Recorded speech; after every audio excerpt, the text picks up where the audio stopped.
രാജ്യത്തെ ആദ്യത്തെ supersonic യുദ്ധവിമാനവും interceptor വിമാനവുമായ MiG-21 സേവനം അവസാനിപ്പിച്ചു.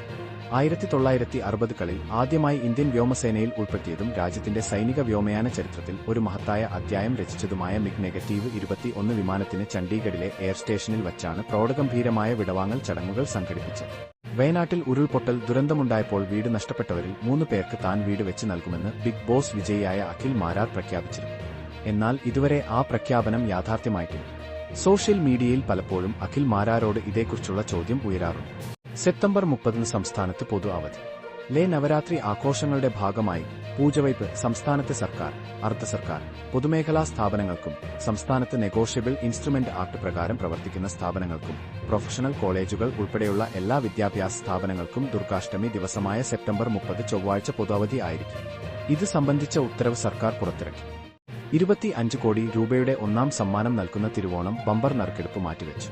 നാളെ ഉച്ചയ്ക്ക് 2 മണിക്ക് ശേഷം ലോട്ടറി വകുപ്പ് ആസ്ഥാനായ തിരുവനന്തപുരത്ത് നടത്താനിരുന്ന ബമ്പർ നറുക്കെടുപ്പാണ് അവസാന മണിക്കൂറിൽ മാറ്റിവെച്ചിരിക്കുന്നത്.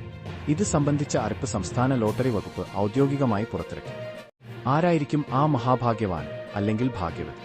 സംസ്ഥാന ലോട്ടറി വകുപ്പിന്റെ ഏറ്റവും വലിയ സമ്മാനമായ 25 കോടി രൂപ നൽകുന്ന തിരുവോണം ബമ്പറിന്റെ നറുക്കെടുപ്പ് നാളെ നടക്കും. ഉച്ചയ്ക്ക് 2 മണിക്ക് ലോട്ടറി വകുപ്പിന്റെ ആസ്ഥാനമായ തിരുവനന്തപുരം ഗോർക്കി ഭവനിൽ വെച്ച് ധനവകുപ്പ് മന്ത്രി കെ. ബാലഗോപാലാണ് ഒന്നാം സമ്മാനത്തിന് അർഹമായ ടിക്കറ്റ് നറുക്കെടുക്കുക.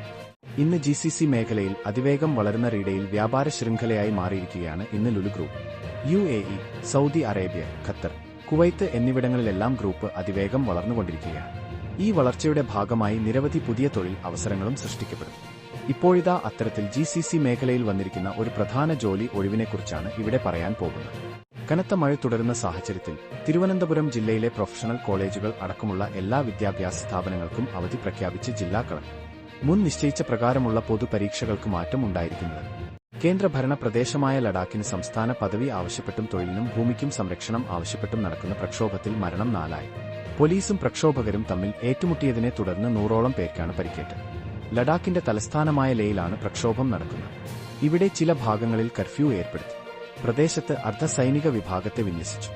ഇന്ത്യയ്ക്കുമേൽ അമേരിക്ക നടപ്പാക്കുന്ന ഏകപക്ഷീയമായ നയങ്ങളിൽ യുഎസിലെ ഇന്ത്യൻ വംശജർ പുലർത്തുന്ന മൌനത്തെ വിമർശിച്ച് കോൺഗ്രസ് നേതാവും വിദേശകാര്യ സ്റ്റാൻഡിംഗ് കമ്മിറ്റി ചെയർമാനുമായ ശശി തരൂർ യുഎസിൽ നിന്ന് ഇന്ത്യയിലെത്തിയ US കോൺഗ്രസ് അംഗങ്ങളുമായി സംവദിക്കവെയാണ് അദ്ദേഹം അതൃപ്തി പരസ്യമായി പ്രകടിപ്പിച്ചത്. സ്വർണത്തിന്റെ വിലക്കുതിപ്പിൽ അന്തിച്ചു നിൽക്കുകയാണ് ആഭരണ പ്രേമികൾ. കഴിഞ്ഞ കുറച്ച് മാസത്തിനുള്ളിൽ സ്വർണ വിലയിൽ 50% വർധനവാണ് ഉണ്ടായത്. അതായത് ഓഹരി, റിയൽ എസ്റ്റേറ്റ് തുടങ്ങിയ മറ്റ് ആസ്തികളെയെല്ലാം മറികടക്കുന്ന പ്രകടനമാണ് സ്വർണം കാഴ്ചവെക്കുന്നത്.